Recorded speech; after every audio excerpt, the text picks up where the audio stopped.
Andrea Navedo, Xiomara Villanueva on the hit CW series Jane the Virgin. Congrats on another great but crazy season. I mean, does it ever surprise you, the show itself, when you get those scripts and you see Yeah, what's coming up? every time. I'm like a fan of the show.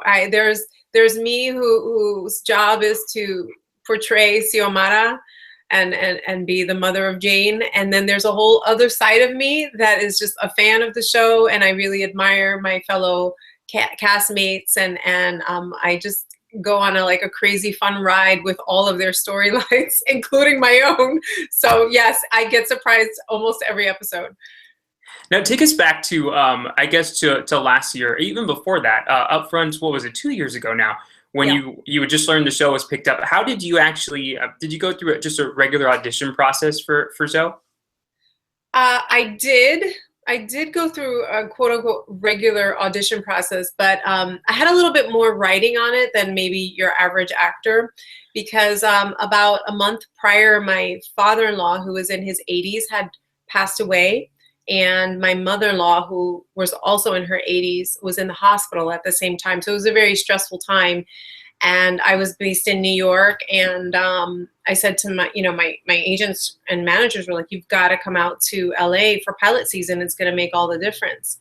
And I knew in my heart that they were right, but I was afraid to leave my husband in that crazy situation, running a business, his mother in the hospital, mourning his father, two young kids, for me to go away for a month, with no guarantees of a job. And I felt like, oh, am I a horrible wife to leave him in this situation? What kind of mother am I? And all of these things. And I went through this whole crazy psychological beating myself up moments. And, finally spoke with him about it, and he said, go. And I didn't believe him. So I waited 2 more weeks. Then I talked to him again about it. And he says, I told you to go. And so I did. And 3 days, after I had arrived into LA, my first audition was for Jane the Virgin. And 3 weeks later, after several callbacks and a chemistry read with Gina, I booked the role. So I came back a month later after all that fear that I went through about, I'm not guaranteed a job, what a horrible wife I am, what a horrible mother I am, and all these things that I did to myself. And had I not gone, I would not be on Jane the Virgin. So I had to push past those mental obstacles and really fear and, go for it. So thank God. So not a normal audition process. No, not for me. I had a lot more writing on it. And my family was in New York, and I left in a bad situation. I left to say, I got to go try and get a job, and I could have easily have come back with no job. Right. So well, and I mean, and then look, 6 months later, and you're at the Golden Globes with the rest of your cast nominated for Best Comedy Series. I mean, what? It's just crazy how big the show got. Did you ever imagine, even during upfronts or beginning of the season, that it was going to be what it was or what it is? No, I had no idea. You just can hope and pray, and that's all you can do. And it was my first series regular role. It was a new experience. Everything was completely brand new for me. All of the press and the upfronts I'd never been to, and it was a little overwhelming. And then during season 1, I was away from my family still. During the entire season, I would travel every 2 weeks to go back to New York to see my husband and kids. And I'd be out here in LA by myself, working on the show. So that was a challenge. Just all of that stuff was all new, and, crossing fingers, hoping that it all works out. And I knew that it was a different show. It had a really different style. I'd never seen anything like it. I loved all of the characters, but I didn't know, it's all subjective. You don't know how it's going to be received. You could think your project is like the bomb diggity, and nobody else does. So, Right. Thank God it worked out. Now, when Gina won that Globe, was there a little bit of Xiomara cheering, or was it all Andrea cheering during that part? It was both. I mean, it's just as a mom, I personally, in my real life, I want to see my children win. I want to see them successful. I want to see them happy. And, you know, the bond that I have developed with Gina as a friend, like a sister, but also like a mom, because I relate to her in that way. I play her mother, and I am a mother in real life. And so, you know, you want the best for your children, and you want to see them do well and be happy, and actually see someone fulfill a dream. It's a beautiful thing, you know? So it was both. Well, back to Jane a little bit. I mean, you know, Gina is a title character in Jane the Virgin, but what I think is just part of Jenny Erman's genius is that she's got this large ensemble, but she's able to give each and every one of you your own major storyline within there. You're not just a supporting player, but you also have a major impact in the show. And I mean, as an actor, that must be just tremendous to be part of. Yeah, well, I feel like I'm being taken care of, and I feel like the other actors feel the same way. And then it also gives Gina a break too, because it's not easy to be number one on the show and for the entire thing to be riding on your shoulders. So she cheers us on, and she loves when she sees the storylines that we're getting. So I feel like Jenny Erman is definitely looking out for us. She's looking out for me. I feel like she makes sure that the Latino characters and female characters are portrayed in a positive light with human flaws. And, you know, because it's, you know, life is not everyone's perfect and positive. And so, yeah, we make mistakes too.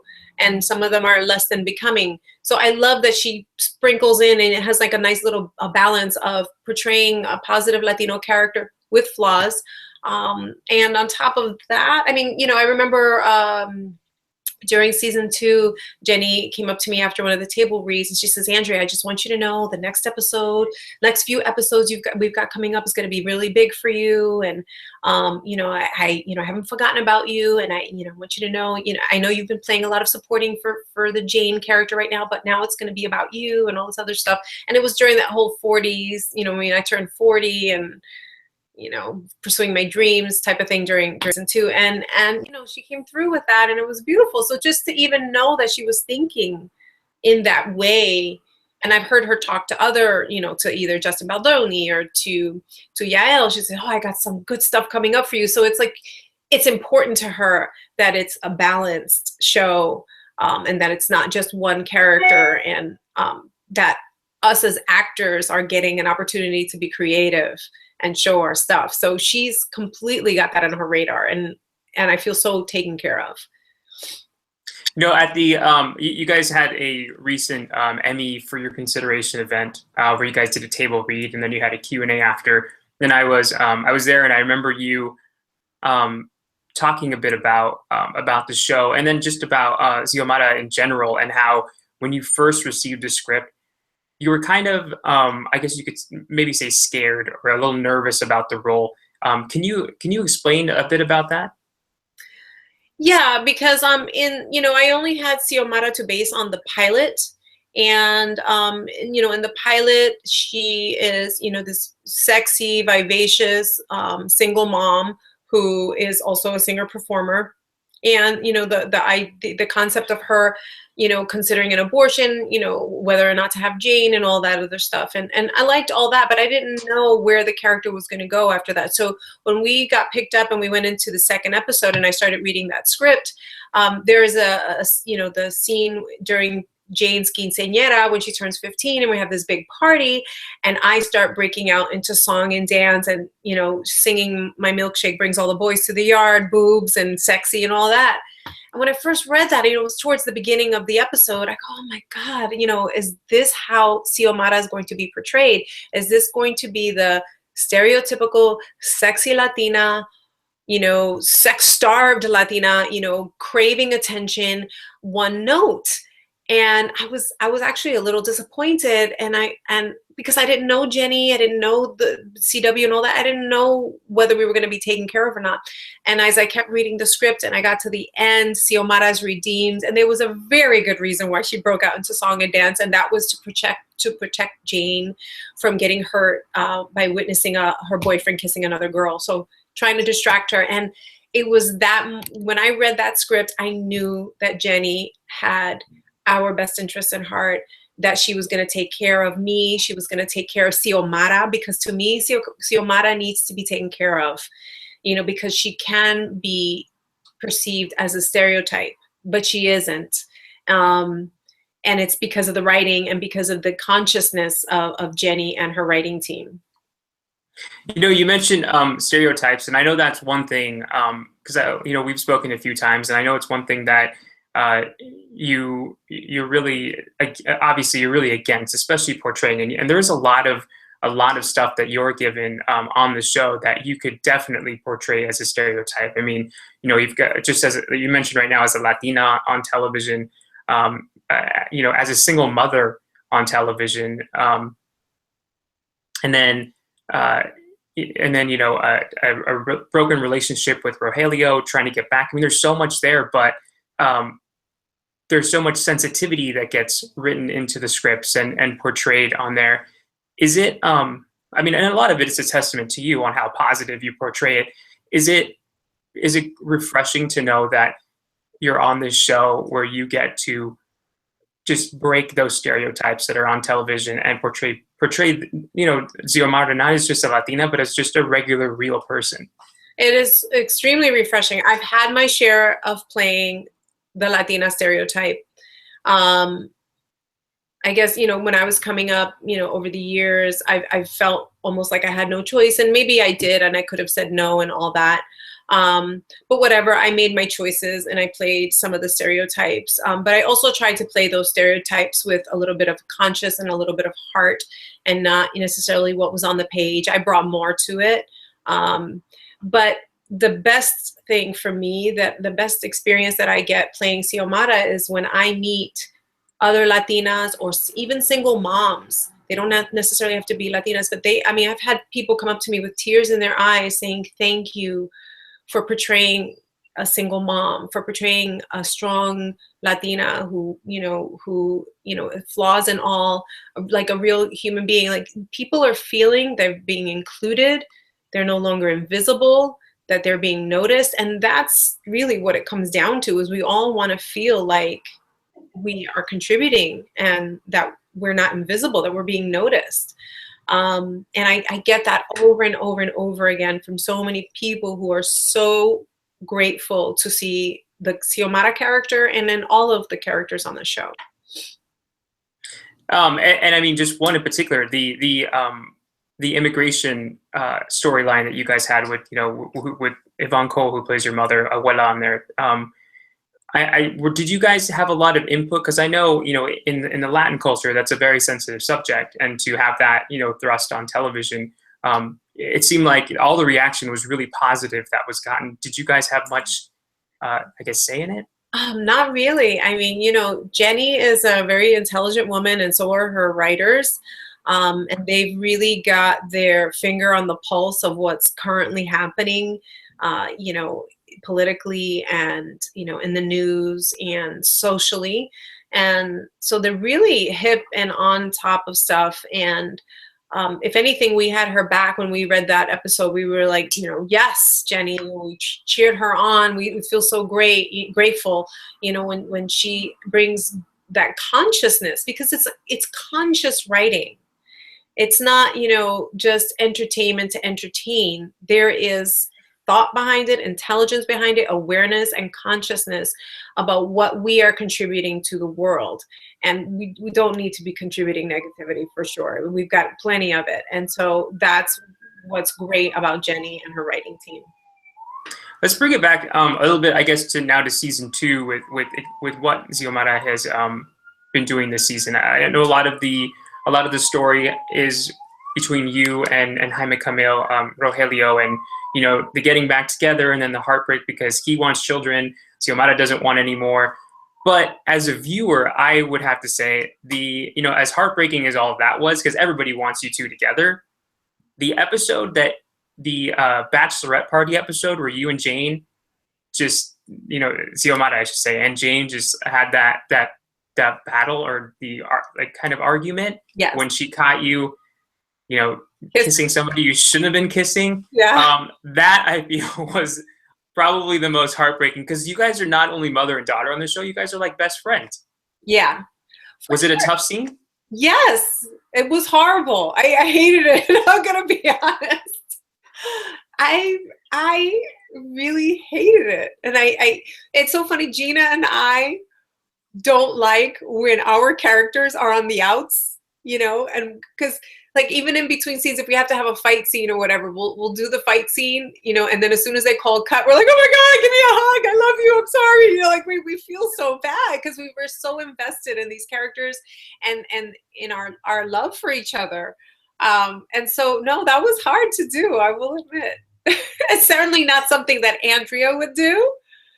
And it, you know, it goes against my grain as a person, so it was hard.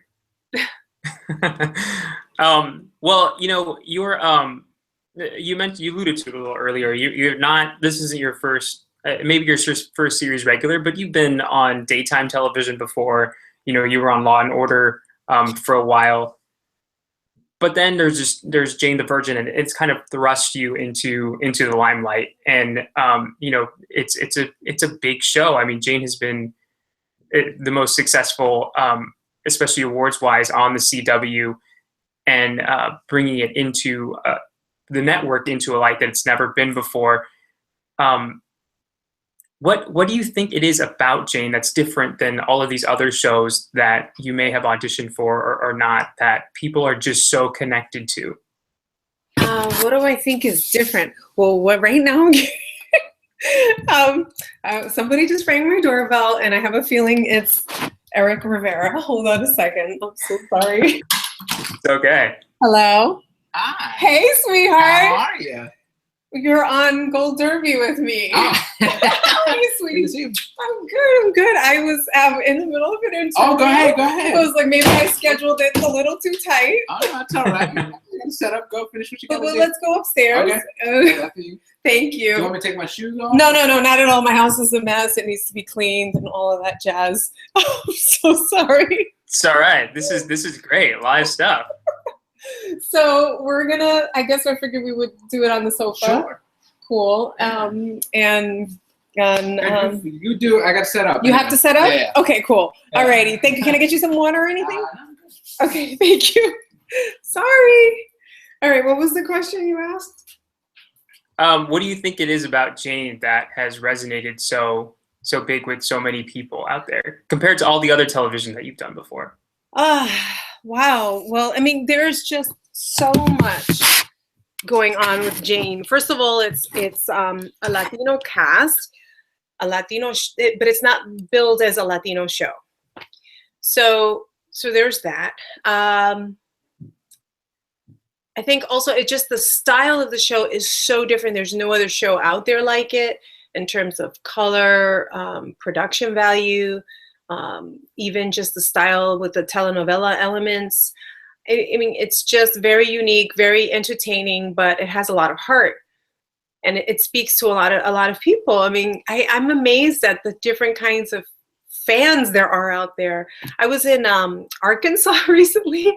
I had never been to the Middle States. I went to the Bentonville Film Festival, founded by Gina Davis, and so I was there on a panel, and I was speaking on diversity and all these other things.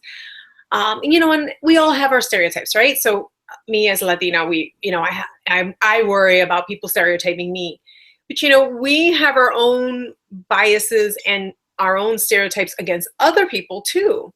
And so, like, for example, I have my idea of like what Arkansas would be like extremely racist. And I mean, it's horrible. I'm embarrassed to even say it. So please forgive me, people in the South. Because I'm talking from my heart. I'm just trying to be honest. You know, you have these stereotypes, and the people there in Bentonville were so warm and welcoming. And I was surprised, like some middle-aged, like, you know, older couples, white, Southern, were like huge fans of the show of Jane the Virgin. I couldn't, like, it was surprised, and you know, and they were so sweet, and I don't know. So it really appeals to so many different kinds of people.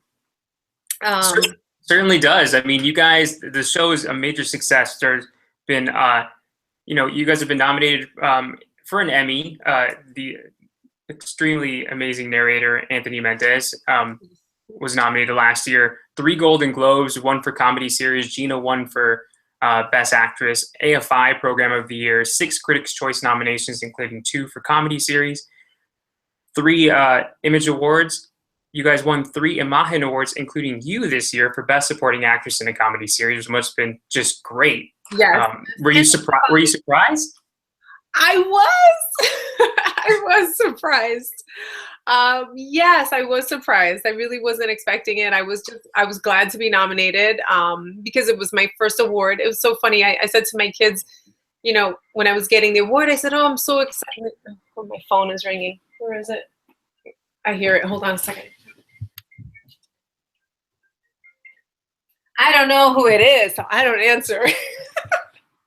Anyway, you know, I said to my son, "Oh, you know, when I was little, I remember being in school and like I wasn't like the greatest of students or whatever. So, you know, being at one of the assemblies and sitting there with my parents or even at a graduation ceremony, you know, all these people are getting all these awards and valedictorian or whatever, certificates and stuff. And I was always never called.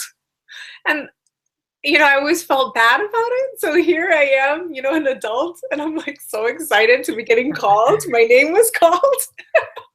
I got an award. And, you know, my son says to me, "Oh, Mommy, that's your first award ever in your whole life?" And he's like, "Look at all of my awards." He's got like 10 trophies. He's like, well, when he said that to me, he was 8.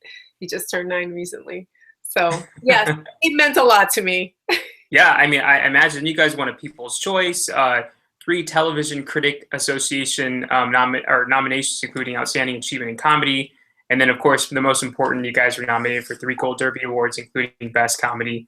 You know, if you we're talking about the Emmys here, and if you're nominated for Best Supporting Actress in a Comedy Series at the Emmys this year, especially after the outcry that Jane was left off last year, except for Anthony, you have to submit 1 episode to voters that best kind of encompasses what, you know, Xiomara's best from this year. Is there any episode you have in mind that you would submit to voters? Yeah, I think it would be the episode, I don't know what the number is, but it's the episode where I'm dealing with, you know, turning 40 years old and you know, the insecurities about that and what am I doing with my life and my dreams and all of those things. So those had some nice colors in it. And, you know, one of my favorite scenes, and I don't know if it's in the same episode because there's all one big episode for me, is I love the scene with Yvonne Cole where I'm online and I discover the chat that she was having with an ex-lover and find out that she had sex before she was married and how hypocrite she was for like making me feel so bad about being, you know, I guess a normal, healthy woman who enjoys having sex. And, you know, that scene where I just like catch her on her hypocrisy and then she still kind of puts me down, you know? I love it because it went from like comedy and smiling to like this big, like emotional outburst. So that was fun. Well, it sounds like you've got a lot to choose from there. Well, and I know you have stuff going on, so we can go ahead and wrap up. I just want to thank you for joining us. Congratulations on your award, on the success of the show on season 3, and I hope you join us again soon. Thank you, and I so appreciate you being one of our biggest cheerleaders and, you know, pushing for us, and I know you have our back, so thank you.